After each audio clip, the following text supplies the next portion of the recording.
Eu não quero que tu saias deste vídeo com dúvidas nenhumas de quantas séries é que tens de fazer para o teu treino, quantas vezes é que tens de treinar e, acima de tudo, qual é a quantidade de exercício que tu tens de ter na tua rotina para não perderes resultados. Antes de qualquer coisa, o meu nome é Tiago Gomes, sou personal trainer e ao longo dos últimos anos tenho trabalhado com pessoas de alta performance, tanto atletas quanto jovens empreendedores, jovens empresários e pessoas que têm rotinas completamente atarefadas e que por isso procuram encaixar o seu treino de forma a que não percam demasiado tempo, mas que os ajude a aumentar a sua produtividade e a sua capacidade de performar ao mais alto nível. E hoje vamos falar de um tópico que não é assim tão fácil de abordar e portanto se calhar vai ser um vídeo um bocadinho mais longo do que aquilo que eu tenho feito e se calhar começo por fazer aqui alguns disclaimers. Em primeiro lugar, eu não quero ser muito chato aqui, não quero estar aqui a dar 1000 referências, mas sobre tudo aquilo que eu falar, se tiverem alguma dúvida sobre algum tipo de estudo que eu esteja a falar, então podem pedir-me as referências aqui nos comentários, que eu não tenho problema nenhum em indicar sobre aquilo que eu estou a tentar comunicar com vocês. Depois ainda quero explicar-vos que eu estou a falar para pessoas que são naturais, que treinam do nível intermédio, iniciante, porque não são mega avançados, e a verdade é são pouquíssimas as pessoas que são assim tão avançadas, portanto a probabilidade de nós acertarmos aqui na quantidade e na qualidade daquilo que tens que fazer para obter resultados então é completamente enorme. A possibilidade de dar tudo certo se tu cumprires aquilo que eu te digo aqui é gigantesca, quase que te digo que é de 100%. Então, vamos lá começar a falar sobre isto. Se calhar começávamos por abordar já o primeiro tema, que é quantas vezes por semana é que eu tenho que treinar? Ora bem, aquilo que se tem percebido e aquilo que os estudos têm indicado, ou que parecem indicar, é que muito mais importante do que a frequência de treino que tu tens é a quantidade de volume de treino que tu tens. E agora começo por explicar o que é o volume. Normalmente é o trabalho de treino que nós temos. E normalmente o volume é medido pela seguinte fórmula: número de séries vezes número de repetições vezes carga utilizada. E isto dá-nos aqui uma ideia daquilo que é o volume total de cada exercício. E agora que temos aqui duas definições também que são super importantes, que é o volume mínimo efetivo e o volume máximo recuperável. E quando nós falamos do volume mínimo efetivo, nós falamos do mínimo de volume necessário para que haja um estímulo suficiente para que haja uma resposta do nosso corpo a esse estímulo. Ou seja, se nós queremos hipertrofia, nós temos que ter um estímulo mínimo para que o nosso corpo reaja e que crie novas adaptações para que o músculo aumente. E agora, quando falamos do volume máximo recuperável, estamos a falar do volume máximo que nós podemos fazer para que a nossa recuperação não seja afetada por ele. E agora vamos falar sobre hipertrofia. Quando nós falamos sobre o número de séries que são necessárias para obter o máximo de hipertrofia, o que é que a ciência nos diz? A maioria dos estudos indicam que entre 10 a 20 séries semanais é o volume ideal para a maioria das pessoas. E muitas vezes ainda se define mais entre ali as 12 e as 15 como sendo o número que normalmente atinge mais resultados para a maioria das pessoas. Claro que vai sempre depender da experiência da pessoa, e também de uma coisa muito importante, é que os estudos, muitos deles, não são bem descritivos, estão a contar com feeding sets, ou estão ainda a contar também apenas com os top sets, contam com os back-offs, ou seja, nós não conseguimos bem perceber qual é o volume que eles estão a utilizar, e isso é uma falha muito grande de grande quantidade dos estudos que nós temos sobre esta área em concreto. E quando nós falamos da força máxima acima de tudo, normalmente nós reduzimos aqui um bocadinho ao número de séries, ou reduzimos ao número de exercícios e reduzimos ao número de repetições, ou seja, é uma intensidade muito alta e a intensidade é inversamente proporcional ao volume. Portanto, se aumentamos a intensidade, temos que reduzir o volume para obter resultado, porque senão vamos passar aquele volume máximo recuperável que estávamos a falar ainda há pouco. Já quando se começa a falar um bocadinho da resistência muscular, aí já vamos se calhar subir um bocadinho mais o número de repetições, o volume vai ser bem mais alto, porque também a intensidade não é tão alta, ou seja, conseguimos fazer este equilíbrio. Falando agora da potência, e a potência é uma coisa que é tão mais do que só dizer que vamos treinar potência, porque existem várias zonas de potência que são diferentes e que dentro da potência varia muita coisa, porque nós falamos de potência e estamos a falar de força versus velocidade e dependendo da pessoa que nós estamos a falar, temos diferentes perfis de força-velocidade. Há pessoas que são muito melhores, ou seja, a sua potência máxima é maior quando é uma carga mais alta, mas quando a carga é mais alta também produzimos menos velocidade e se conseguem encaixar melhor numa zona da curva, e há outras pessoas que se calhar conseguem ter um output de força ou de potência maior quando aumentam a velocidade e reduzem a carga que estão a utilizar. Portanto, quando nós falamos da potência, temos também que definir aqui em que zona dessa curva é que nós estamos a falar, porque aí vai sempre mudar um bocadinho as coisas. Mas, de qualquer das formas, aquilo que nós tentamos fazer é, nós na potência queremos garantir a técnica, acima de tudo, que a técnica vá ao encontro do nosso objetivo, e como nós percebemos que para manter a velocidade nós não conseguimos fazer um número de repetições muito altas, então normalmente o que acontece é que há uma distância grande à falha muscular e à falha técnica, e acima de tudo o número de repetições que se utiliza também é mais reduzido. Quando nós fazemos um exercício, por exemplo um clean ou um clean and press, qualquer coisa desse género, normalmente utiliza-se repetições mais baixas. Por isso é que quando nós vemos aqueles treinos de crossfit que sobem muitas das repetições ou muitas repetições neste tipo de exercícios, faz-me um bocadinho de impressão, eu confesso, porque não se percebe bem qual é o objetivo. Porque é potência, se é potência, reduzam um bocadinho as repetições e metam carga para cima e definam bem aquilo que vocês vão fazer, desde que encaixe no vosso objetivo, provavelmente está certo. Agora temos que perceber, eu estava a falar, ou introduzi este tema ali atrás, mas nós temos que perceber que nem todas as séries são iguais. Nós temos aqui algum tipo de coisas que vão mudar este número total de séries. E muitas vezes nós dividimos o treino em 3 tipos de séries. As feeding sets, as top sets ou work sets e depois os back-off sets. E o que é que isto acontece? Normalmente quando nós começamos o treino e queremos trabalhar com cargas mais elevadas, nós não começamos logo por aí. Nós não começamos logo, se eu quero fazer 100 kg de supino, eu não vou chegar logo ali à barra, meter os 100 kg e começar a fazer. Nós usamos quase que séries de aquecimento, essas feeding sets, para introduzir esse trabalho.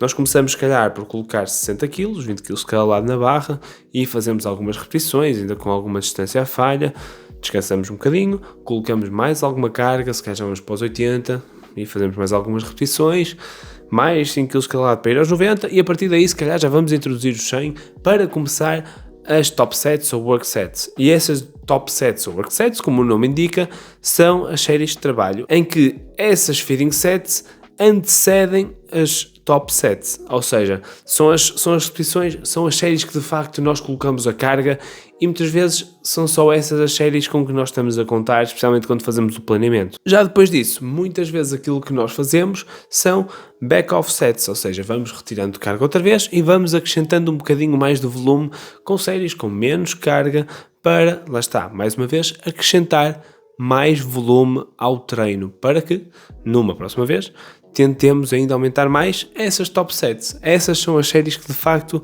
nos interessam, claro, dependendo do objetivo. Outra coisa muito importante é nós percebermos, isto aqui alguns estudos mais recentes têm indicado, o quê? Que antigamente nós pensávamos que as séries com menos repetições e com mais intensidade eram mais difíceis de recuperar, mas aquilo que se tem mostrado é que não é bem assim.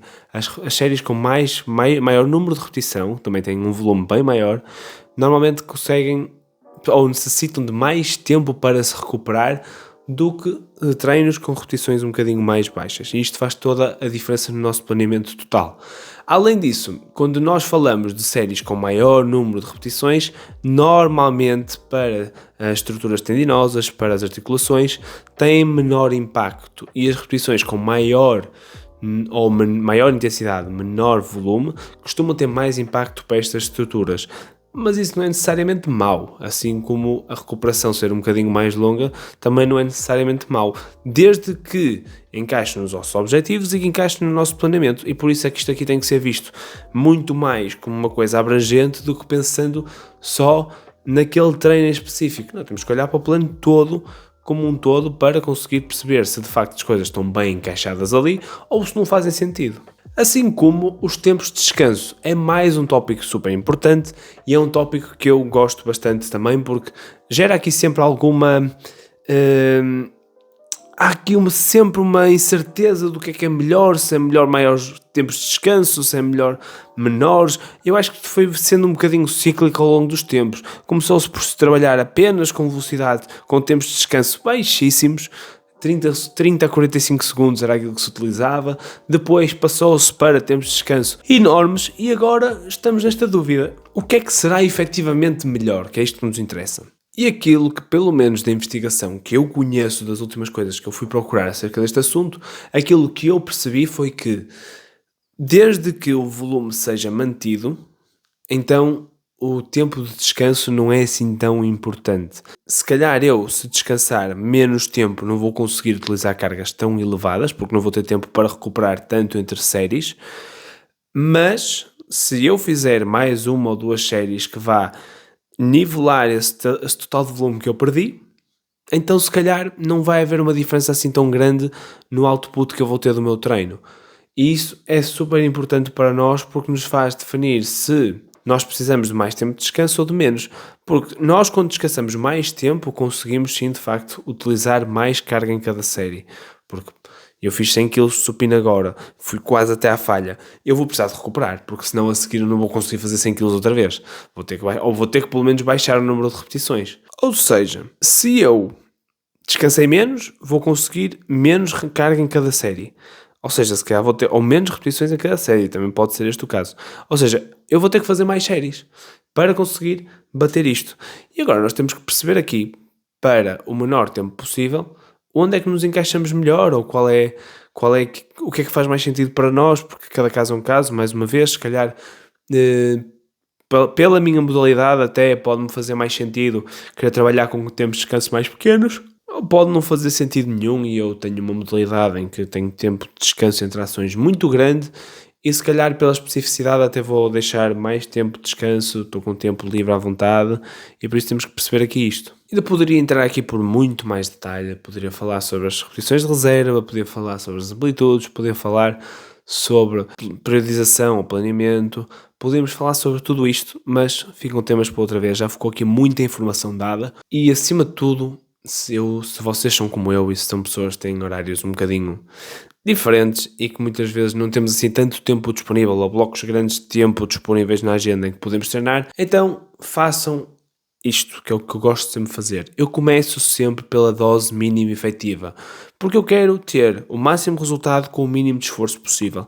E se eu com isso conseguir ter resultados, então vou experimentar primeiro isso enquanto me der. E aí, quando eu já não conseguir ter resultados com isso, ou tiverem a diminuir, então eu subo um bocadinho o volume e vou ajustando desta maneira. Ou seja, como em tudo aquilo que eu faço, dou um estímulo, vejo as métricas, percebo se estou a evoluir ou não, adapto, dou outro estímulo, faço a avaliação novamente, adapto, tal, e continuo por aí enquanto isto me for uma abordagem que me dê resultados. E se tu tens apenas 3 dias, por exemplo, por semana para treinar, preocupa-te com o que é simples e o que é básico. Faz e faz bem feito, porque muitas vezes menos é mais. E lembra-te disto também, é que normalmente quando nós falamos da hipertrofia, conseguimos chegar à conclusão de que mais volume normalmente é uma coisa positiva. Contudo, temos que perceber quais são as nossas situações atuais e perceber se de facto se esse aumento de volume se consegue encaixar na nossa rotina ou não, ou se simplesmente é uma coisa irrealista e por isso não vale a pena estar sequer a olhar para isso. Ou seja, em resumo disto tudo, há 3 coisas que são super importantes. Qual é o teu objetivo? Quanto tempo e quantas vezes por semana é que tu podes treinar? E qual é o teu nível de experiência? E só com estas 3 coisas é que nós vamos perceber de facto qual é o volume ideal para ti. Mas já ficaste aqui com uma ideia, se tu andas aqui entre as 12 e 15 séries por semana, provavelmente já vais ter aqui excelentes resultados. Utiliza as feeding sets para tu conseguires aquecer bem, para entrar no teu treino. Usa as top sets, usa as back-offs e de certeza absoluta que tu vais ter bons resultados se andares aqui neste range que eu te fui dizendo. Vai aumentando aos poucos, vai começando devagar e vai olhando para a resposta que o teu próprio corpo te dá. É aqui que está o segredo, é tu olhares para a resposta que tu estás a ter ao teu treino. Outra coisa que eu não disse, eu disse que vos ia dizer qual era o número de repetições que vocês tinham que fazer. E eu acabei por não ser muito específico nisso e vou tentar agora corrigir. Então, quando nós falamos em força máxima, normalmente nós falamos num volume baixíssimo de repetições, um número baixíssimo. Andamos aqui entre as 1 e as 4, 5 repetições, é por aqui que nós costumamos andar. Depois, quando nós falamos da hipertrofia, o normal e aquilo que está mais ou menos pré-definido é um range entre as 8 e as 12 e não quer dizer que nós não tenhamos hipertrofia a partir de valores muito mais baixos até os 30 repetições até. Contudo, isto tem sido um valor assim mais convencionado entre tempo sobre tensão e quantidade de tensão que nós precisamos para a hipertrofia. E isso, normalmente, para uma pessoa que treina, acaba por ser uma questão. Este range de repetições acaba por ser porreiro porque nós conseguimos não, lá está, não temos aquela carga gigantesca que as menores repetições nos implica e que por isso vai ser pior para os nossos. Pior, dependendo do caso, mais uma vez. Vai ser mais pesado para as nossas articulações e tendões e não temos aquela questão de precisarmos de tanta recuperação como se fossem volumes altíssimos de treino ou volumes altíssimo de número de repetições que nós estávamos a falar. Portanto, costumamos andar aqui mais ou menos neste intervalo. Já quando falamos em potência, normalmente também andamos ali perto entre as 6 e as 8 repetições, normalmente andamos por aqui, e quando falamos em resistência, falamos acima das 15 repetições, andamos mais lá para cima. Isto tem sido números convencionados, contudo, nós temos que perceber que há aqui muitas zonas cinzentas, que eu não posso ganhar força máxima fazendo 8 repetições. Claro que a minha força máxima vai aumentar, eu também posso ganhar hipertrofia acima das 20 repetições, portanto, são zonas cinzentas, não é? Já não estou a ganhar força máxima, aqui só estou a ganhar força máxima, aqui só estou a ganhar hipertrofia, aqui só estou a ganhar potência, não tem nada a ver com isso, ok? São zonas cinzentas e de certeza que trabalhando uma vais ganhar com a outra também, especialmente no nível mais baixo de treino. Espero que este vídeo te tenha ajudado. Subscreve o meu canal, deixa um like neste vídeo e se ficaste com vontade de saber mais sobre este tipo de tópicos, então passa no meu site, agenda uma reunião comigo e até pode ser só para conversar sobre treinos, está tudo bem. Agendamos uma reunião e vamos conversar para percebermos como é que o treino se pode encaixar melhor na tua rotina. Espero que tenham gostado. E fiquem por aqui, todas as semanas sai vídeo e até uma próxima. E já agora lancei um e-book que também fala sobre tudo isto, sobre treino e empreendedorismo e acreditem que eu falo muito mais detalhadamente lá sobre muitas definições de treino que vocês de certeza que vão aproveitar e vão aprender muito mais sobre treino lá. Portanto, vão ao meu website, procurem essa zona onde diz lá e-book, obter o e-book, carreguem nesse botão e eu vou enviar para vocês o e-book gratuitamente, ok? Espero que tenham gostado, até para a semana e agora sim, tchau!